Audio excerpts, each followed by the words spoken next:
से बोले अपना दल के कार्यकारी प्रदेश अध्यक्ष आशीष पटेल। यूपी सरकार ने शिक्षकों के साथ अन्याय किया, ये कहा है आशीष पटेल ने। यूपी में 69,000 शिक्षकों की भर्ती में घोर अन्याय हुआ, ये आशीष पटेल ने कहा है।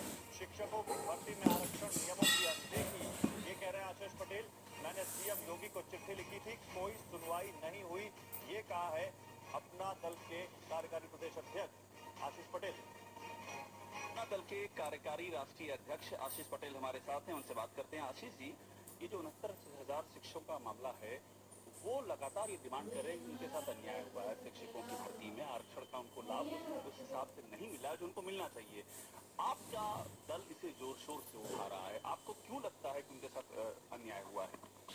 ये 69,000 शिक्षक भर्ती के जो अभ्यर्थी हैं, लगभग 140 दिनों से ज्यादा दिनों से वो धरने पर बैठे हुए हैं।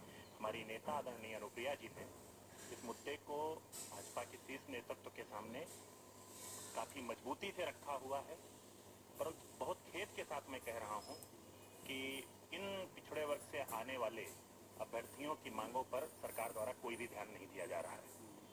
तो आप ये कह रहे हैं कि सरकार की ओर से ध्यान नहीं दिया जा रहा है, तो आपकी जो पार्टी है वो तो सरकार की सहयोगी पार्टी है, यूपी में भी केंद्र में भी, फिर ध्यान कैसे नहीं दिया जा रहा है? निश्चित तौर पे इसे उत्तर प्रदेश सरकार को इस पूरे प्रकरण को ध्यान में रखना चाहिए था और जो अभ्यर्थी हैं उनकी मांगों को एक सही तरीके से हल करने का प्रयास करना चाहिए। क्या अभ्यर्थियों के साथ में आप लोग ये कह रहे हैं कि अन्याय हुआ है, तो अन्याय किसने किया? निश्चित तौर पे पिछड़े वर्ग से आने वाले इन अभ्यर्थियों के साथ अन्याय हुआ है, जिसको राष्ट्रीय पिछड़ा वर्ग आयोग ने अपनी रिपोर्ट में स्पष्ट रूप से माना है। ये मैं नहीं कह रहा हूँ, राष्ट्रीय पिछड़ा वर्ग आयोग ने भी इस बात को कहा है कि इनके साथ अन्याय हुआ। अन्याय किया किसने? निश्चित तौर पे जिन्होंने भर्ती की है, उत्तर प्रदेश सरकार को इस पर ध्यान देना चाहिए था कि उनके साथ अन्याय न हो और मेरी पूरी पार्टी उन अभ्यर्थियों के साथ मजबूती से खड़ी है, उनकी मांगों के साथ खड़ी है। तो सरकार को आपने इस सिलसिले में कुछ कहा है? कुछ आप लोगों ने अपनी ओर से सरकार को कोई इस संदर्भ में कोई कम्युनिकेशन आपने किया हो?